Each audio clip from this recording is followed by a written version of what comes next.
To build a multiracial democracy, Race Forward needs your support. Join us in dismantling structural racism.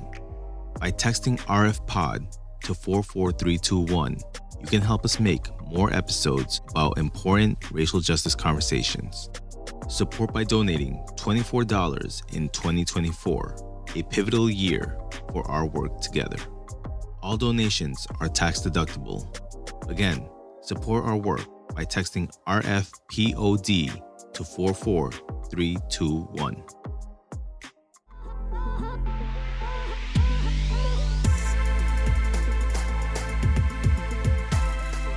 Hey listeners, I'm Anastasia Ordonez, Director of Strategic Communications on the Heal Together initiative at Race Forward, and welcome to Momentum, a Race Forward podcast.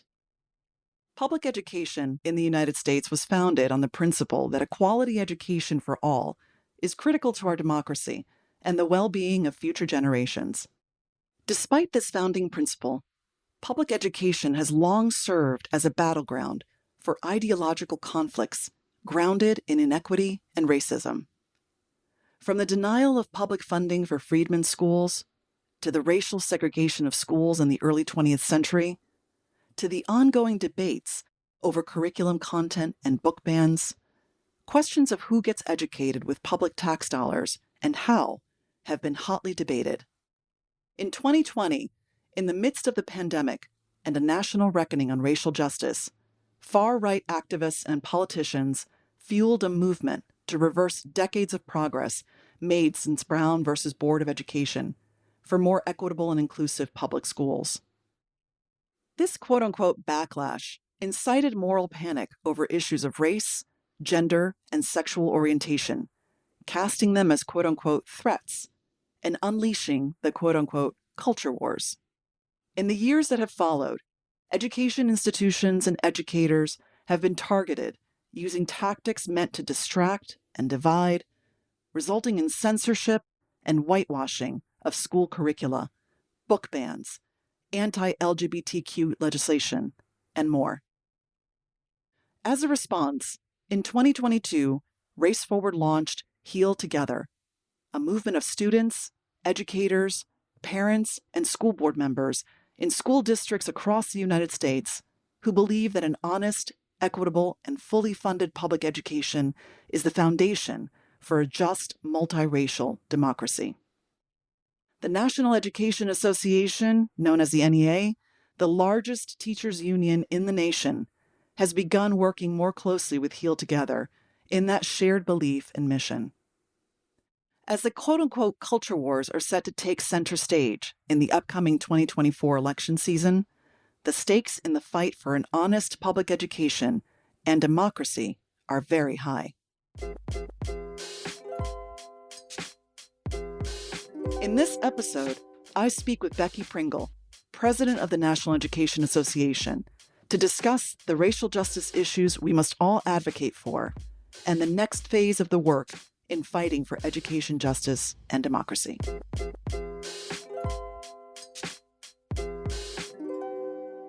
Becky, welcome to Momentum, a Race Forward podcast. We're so excited to have you here with us. I am so excited to join you, Anastasia, and I look forward to a really rich conversation. Well, thank you so much for taking the time to be with us. We really, really appreciate it.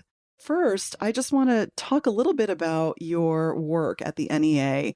You know, you're described on the NEA website as a, quote, fierce social justice warrior, a defender of educator rights, and an unrelenting advocate for all students and communities of color.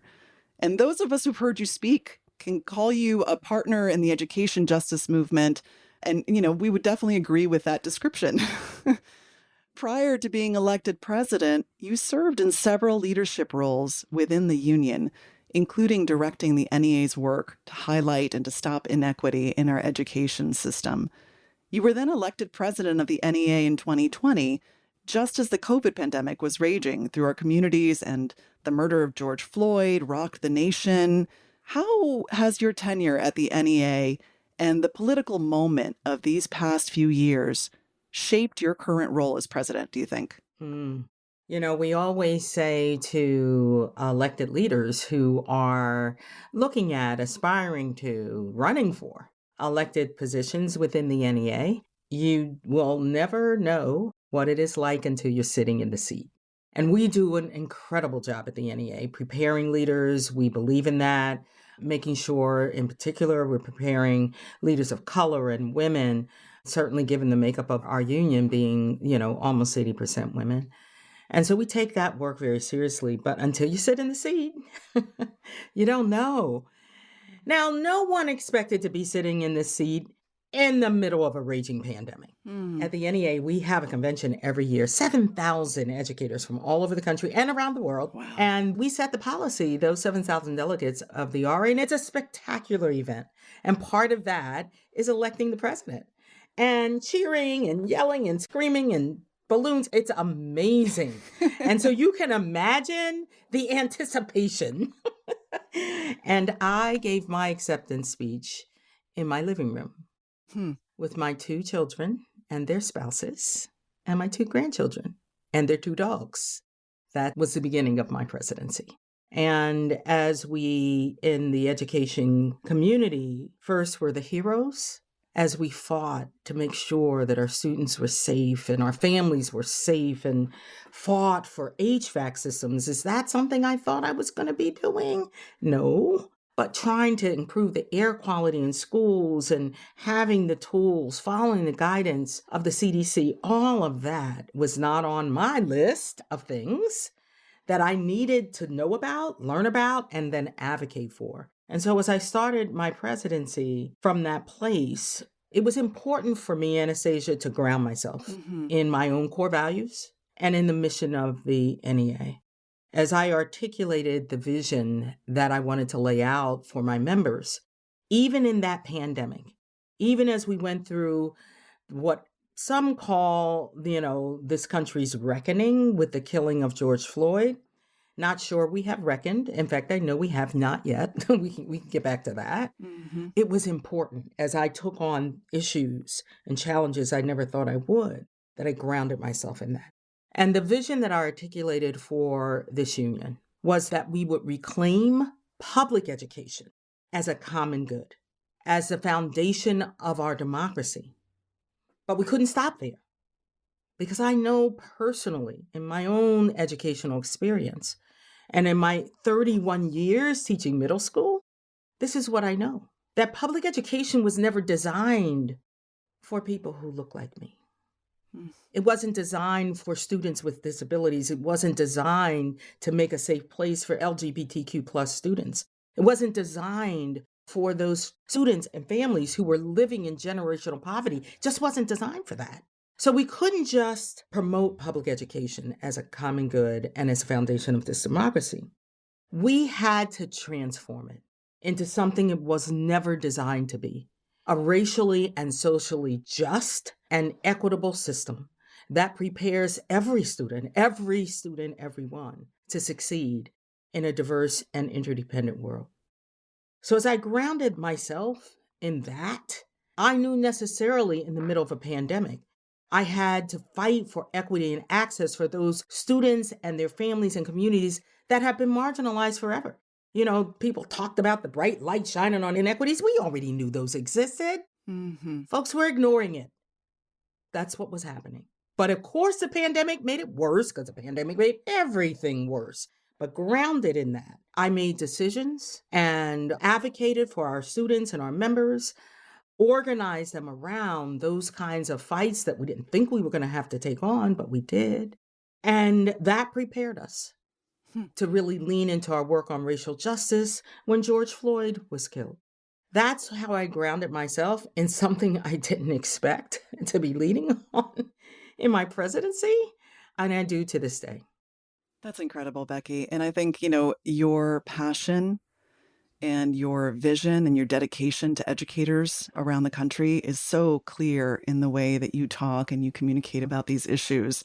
You talk about coming in, such a beautiful visual imagery that you painted for us, coming into this presidency and, in the midst of the pandemic, and how you're sitting in your living room. And, there's obviously so much love and dedication in the way that you describe the NEA and the way you came in. What do you want to be most remembered for, do you think? I didn't just begin the journey of racial justice in this country during my tenure as an NEA officer and ultimately as the president. I began this journey as an 18-year-old in high school in the midst of the civil rights movement, where as a young person, I needed to lift my voice.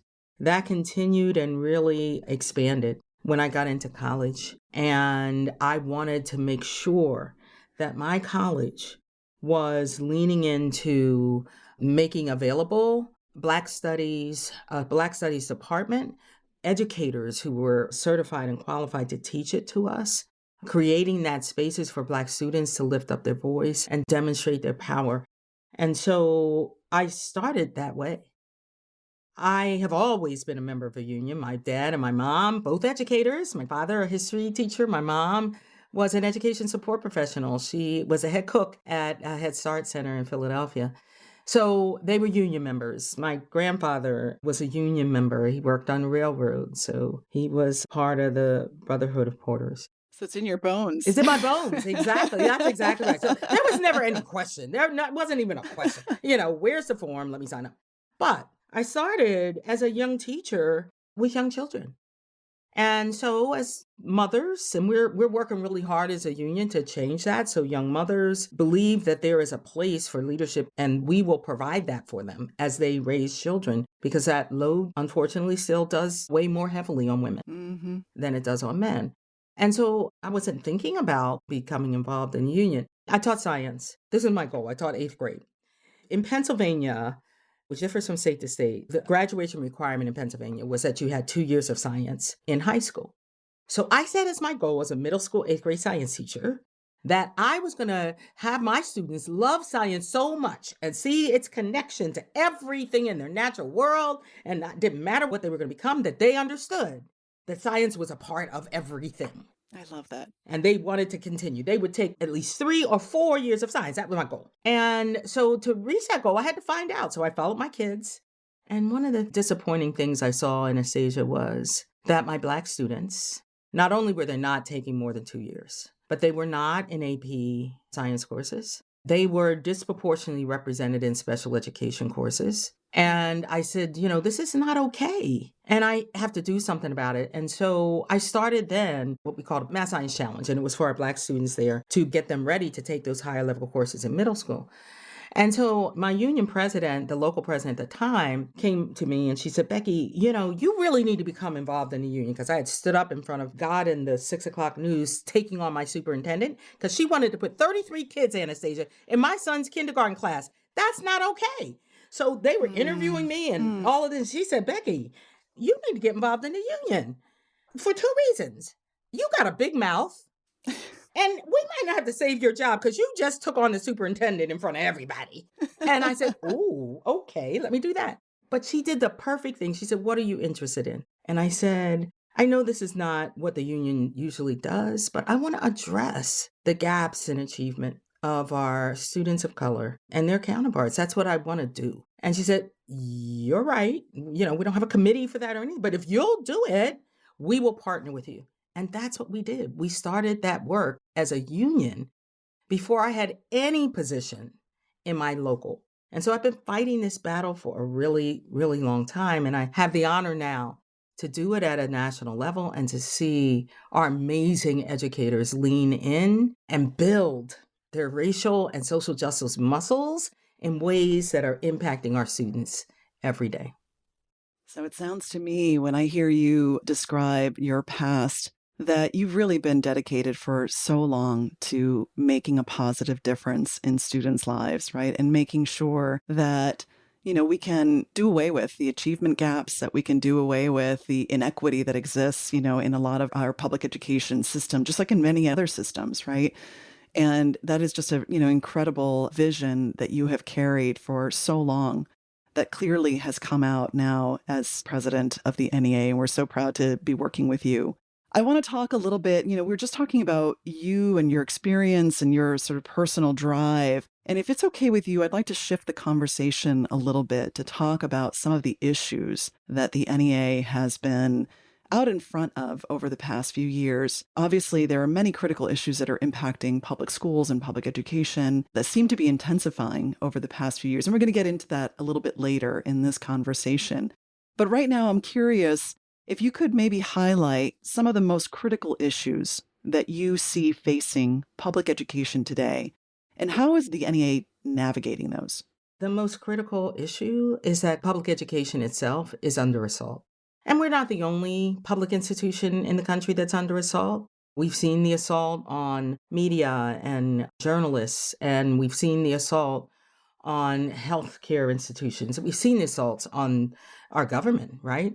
Literally assaults on our government. Mm-hmm. So we're not the only institution that is under assault, but I believe to my core, and my dad, who was a history teacher, instilled in us, taught us all the time, Becky, you need to, he didn't actually call me Becky, he called me Rebecca, when he was really mad or very serious. And whenever he was talking about history, he was very serious. So Rebecca, you need to understand your history. And you need to understand that your history is American history, and you need to understand world history. You need to understand all of those things, because it's not just about what happened then. It's about what happened then and its impact on what's happening now, and you need to understand that. And one of the things he really drilled into me and my two sisters was that, as you study the history of civilizations and societies and governments, you can always follow its trajectory, going up, when it plateaus, and when it starts to come down. And you can always point to a society and when it starts to take away the right to learn from its citizenry or to limit it in some way. And those societies begin to plateau and then they decline.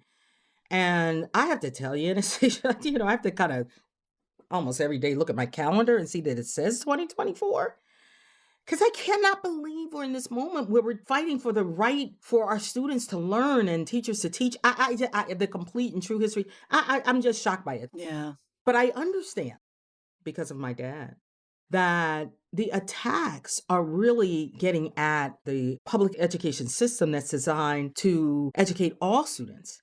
And the real goal is an uneducated citizenry, or a citizenry that cannot think critically and analyze and problem solve in a collaborative way. And when you don't have students and adults who can do that, then those people who are focused on concentrating that small amount of power can continue their unfettered march toward that. And at a time when we know our country is changing in demographics, public education already has. We have more students of color in public schools now. The majority are students of color. And so as the country transitions, we know people are working to put in policies that cannot be undone for generations. And people are already threatening not to lead positions. So public education itself, the promoting and protecting of public education, is critical. Mm-hmm. And I could not talk about the issues that we're facing without talking about educator shortage. It's a chronic issue. It's been there. NEA has been studying it for a little over a decade, about a decade and a half. And one of the alarming things that we saw was the decline in number of students who were going into education. It's been chronic. But again, the pandemic made it so much worse. And so that is a huge and real crisis. And we have them leaving at these high amounts. We did a survey of our educators, and 55% of them said they weren't thinking about it, but they were planning to leave the profession. What a loss. I know. It was 62% of our Black educators saying the same thing.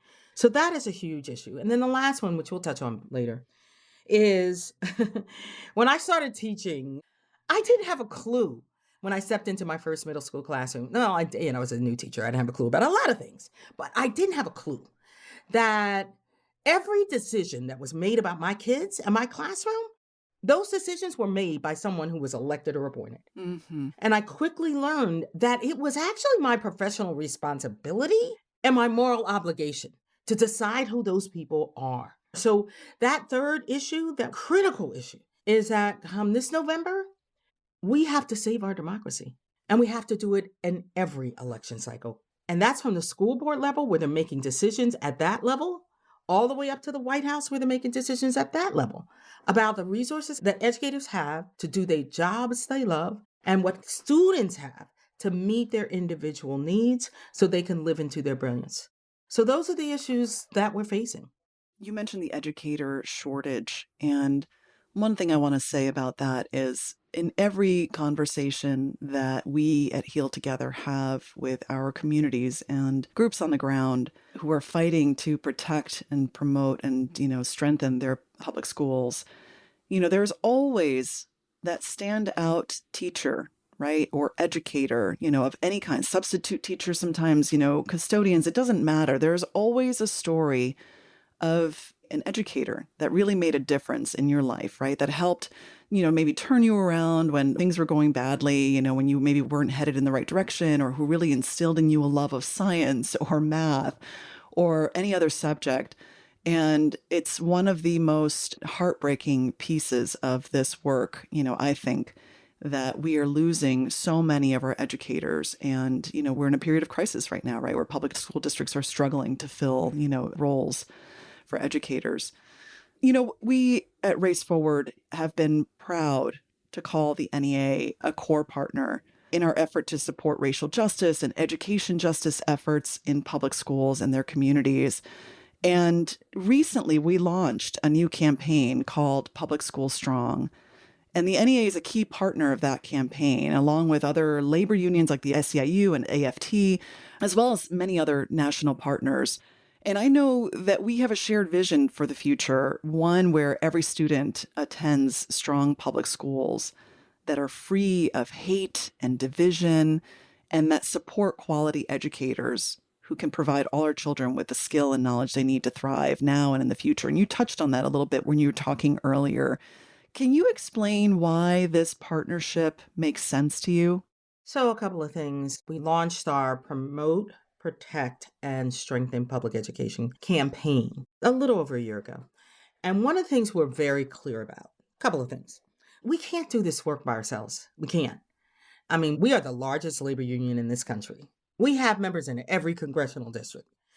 We have the power to impact elections, just NEA members. 1 in every 100 people in these United States of America is an NEA member. That is significant. Mm-hmm. Doesn't change what I said. We cannot do this by ourselves. And so when we launched a campaign, although we're leading that, we knew we couldn't lead every aspect of that campaign by ourselves. And so one of the things that we struggle with is what we are now calling a latent majority of people in this country who support public education and understand its importance. Even if they happen to send their students to private schools, they understand that their students can't be successful unless all students are successful. Yep. And so they believe in public education. But we knew that we had to first wake up that latent majority. We had to organize them. We had to train them, and we had to support them. And so as part of our campaign, we wanted to identify powerful partners who could lead on that work.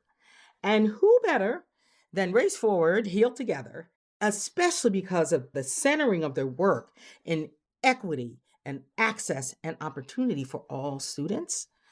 And so we knew in Race Forward that we had incredible partner who could take the lead on that work. And so we said, perfect.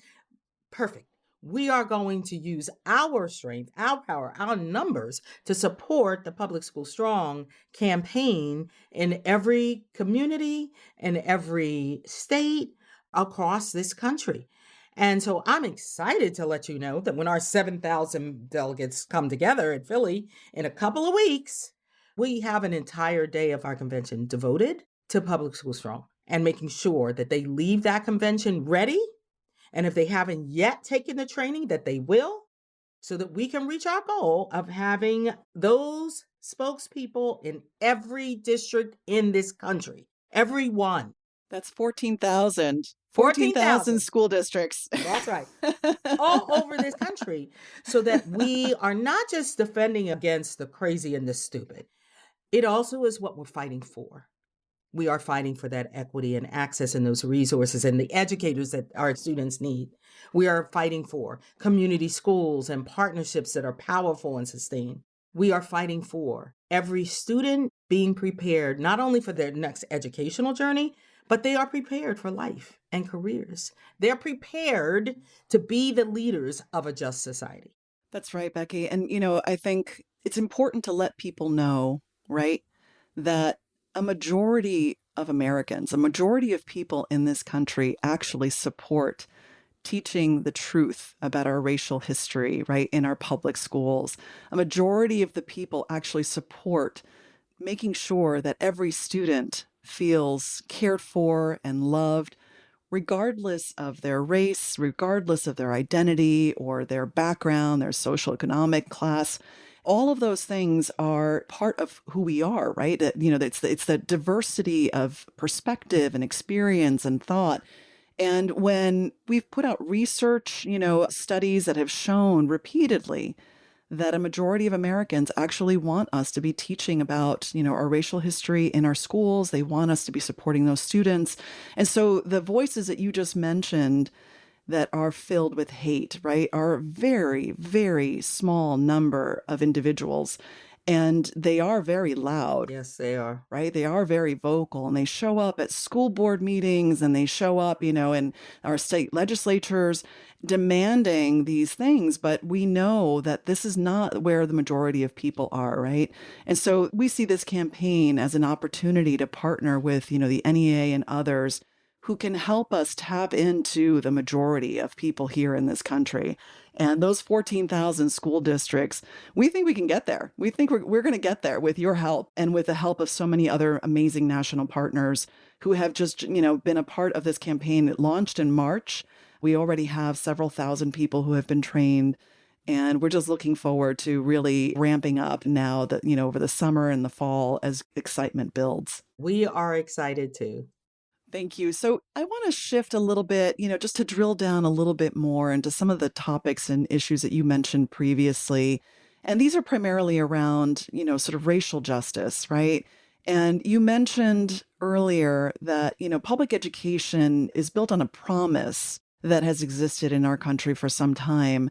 A promise that we make to our children and our communities that regardless of color or background or zip code, that we're all going to have access to a quality education.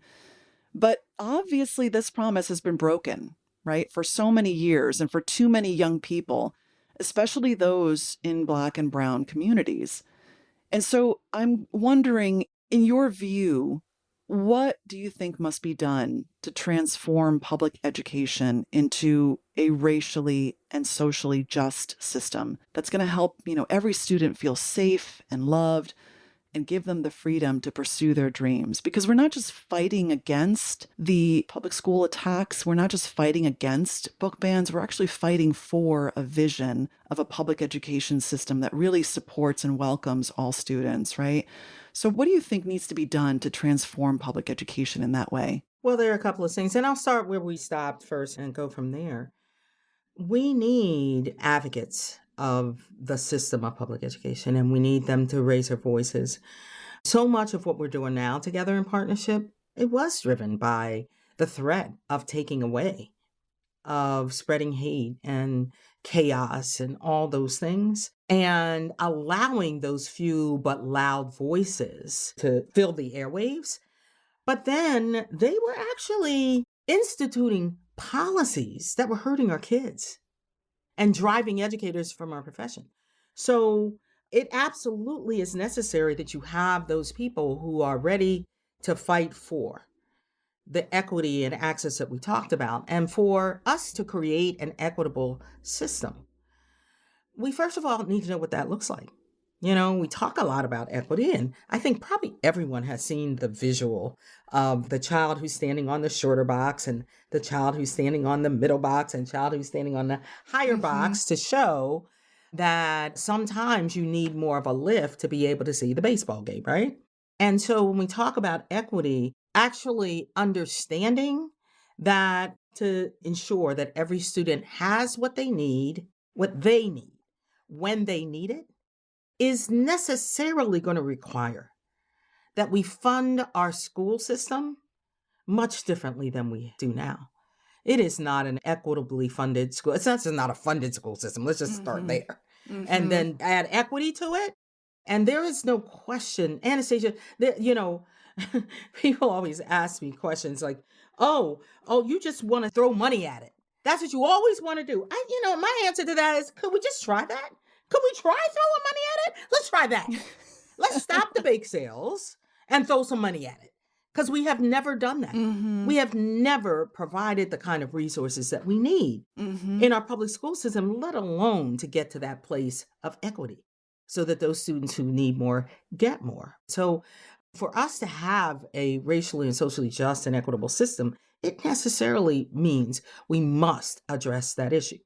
For us at the NEA, we're going to always advocate and fight for that. But we also know we have our own responsibility. And so we know that in the training initially of our aspiring educators, those who are studying to become educators, as well as the ongoing professional development of educators, we have a role to play. And it's why we at the NEA allocate a huge amount of resources to that piece. It's why we now are the leading provider in the country of micro-credentials. And that effort for continuous learning, we knew we had to specifically lean into our racial and social justice work. So providing the additional learning for our educators to understand implicit bias, to understand how to build those inclusive environments where every student is seen and heard and respected for who they are, making sure that they have the tools for restorative practices, understanding what it looks like to build a culturally responsive and rich curriculum and classroom and environment, how they advocate for the resources to ensure they have equity and access. So we take that responsibility very seriously, that we are digging into not only the issues that are driving the exodus from our profession that are around respect for us as professionals, whether we're talking about pay or we're talking about the professional right to make decisions, but that we are leaning into that excellence, educator excellence, and we are taking our responsibility to do that very, very seriously. So the people in the system itself, and then funding the system so that we can get to that equity that we want and we know we have to have that high quality public education system. That's wonderful. Thank you, Becky. And so inspiring to see, the NEA approaching this with so much care and thought and really creating a comprehensive approach to teacher and educator development and making sure that the culture is changing in our schools. That is so, so critically important. I'm going to shift us a little bit because I hear you're a fan of Abbott Elementary. Speaking of culture, this is more pop culture. And I know that many people, especially educators, appreciate that show because it highlights what it's like to work in an underfunded public school in Philadelphia, right? And the show has dealt with some pretty weighty topics. And I know that the show's creator and star, Quinta Brunson, has been held up as a person who's using her megaphone for good. What appeals to you about this show? And what are some of the key takeaways that you hope audiences will leave with about educators and public education more generally? So I love this show for so many reasons. First of all, it's set in Philadelphia, so there's that. I don't think there is, I honestly, I don't think there's one shot in the show, every show, where they don't have an Philadelphia Eagles banner or flag or towel or, oh my goodness, in the episode where Jalen Hurts showed up, oh. Our quarterback, for those who don't know, I'm a huge Philadelphia Eagles fan. And so that just makes me smile all the time. I love that. But it is the fact that Quinta Brunson, her mom, taught in Philadelphia. And as she thought about the development of the show, she wanted to make it as real as possible. She wanted to deal with the weighty issues. She wanted to deal with the reality that educators and students are facing. She wanted to bring the community into the school as it should be. And she wanted to put front and center what we were just talking about, Anastasia. Mm-hmm. That the kids who go to Abbott Elementary, the families who send them there, the community that they are situated in has been marginalized and underfunded, and for far too long seen as a community with deficits instead of a community with assets. Mm-hmm. And there is not a show not one, where they don't lean into the importance of that community. The way they took on the issue of students with disabilities, oh my goodness, I cried. I cried. So powerful. Like we always do. She stood in the gap for that children and made sure that special desk was there. I mean, but that's what we do. Mm-hmm. We find a way, we make a way, we buy a way, we use our own money, we do those things all the time. For the character that Tyler James Williams plays, Gregory Eddy, for him to spend so much time tending to a garden so that the students have and are learning from a young age how important it is to have fresh fruits and vegetables. I mean, that is an important message. And the last thing I can say so much, we could do a podcast on this cat, but we'll do another podcast. We'll do another one. But one more thing I want to say about what I love, and that is that they didn't just lift up the role that teachers play. One of the central characters is a custodian. The other characters that they center a lot are the food service workers. And they talk about food. And just like with the gardening, I love that they understand that it takes all educators and parents and the community to give the students what they need and deserve. What a powerful message. And it's hilarious. What a powerful message. And I agree. I think from the beginning, it has been a show with vision and one that is very realistic, right? We started out this conversation talking about how people always remember the educators and the folks in their schools that made an impact in their lives, right? Whether that's the custodian or the food service worker, like my aunt who worked in the New York City public schools for many years in cafeterias. And so many others, right, who, provide that extra breakfast or lunch to students in need, who have those hallway conversations with kids, right, to make sure they're staying out of trouble, who look out for them to make sure that they have the things that they need to make them feel loved and, and valued. And that is just such a powerful, powerful message. It really is. And the issues that I said, they talk about all of them. We gave Quinta Brunson our highest honor at the NEA, the Friend of Education Award, for all the reasons I just said.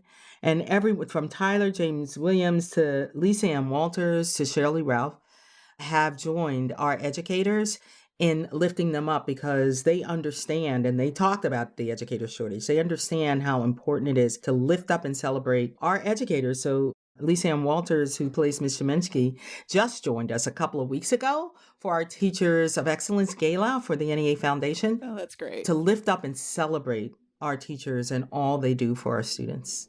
That's great. That's great. Well, Becky, thank you so much for spending time with us today. Is there anything else that you want to say before we close out this program? Oh, my goodness. I don't ever miss an opportunity when someone asks me a question like that, open-ended. I taught for 31 years before I became an officer of the NEA, so that's a career. That's a long time. Mm-hmm. And I've lived through a lot. But we've never lived through this. And as I visit teachers and support professionals and students and communities around this country, I have never been prouder to call myself a teacher than I am in this moment. As I watch them working miracles every day with our students, as I see them creatively leaning into cutting edge artificial intelligence, as I see them building community schools, meeting the needs not just of our students, but of our families, of each other, and then taking so seriously their role in our democracy. I am so proud of them. And I just always want to take the opportunity to say thank you. Well, thank you, Becky. And thank you for being such an incredible advocate for your members, for educators everywhere, but also for public education in our public schools. We need to reinstill faith, right, in our public schools. They were founded with this idea of, providing the freedom to learn for everyone, right? Because that is what leads to true, democracy. Without public education, without our public schools, it all falls apart. And we are so grateful to have leaders like you at the helm who have that vision, who have that passion, that dedication to making sure that everyone really understands the power and good that public education brings to this country. So thank you for everything that you do. And thank you for spending time with us today. Thank you so much, Anastasia. And I want to thank Race Forward and Heal Together for the incredible work they're doing so that we can actually live up to the poetry in our Constitution. We the people, we the people, we the people, all of us deserve that right to be truly free. That's right. Thank you, Becky. Thank you. Thank you for joining us for this episode of Momentum, a Race Forward podcast. We want to thank Becky Pringle and the National Education Association for making this episode possible. Make sure to follow Race Forward on social media on Facebook, Instagram, and Twitter/X. And to support our work, make your $24 donation for 2024 by texting RFPOD to 44321. That's RFPOD to 44321. Until next time, let's keep the momentum going.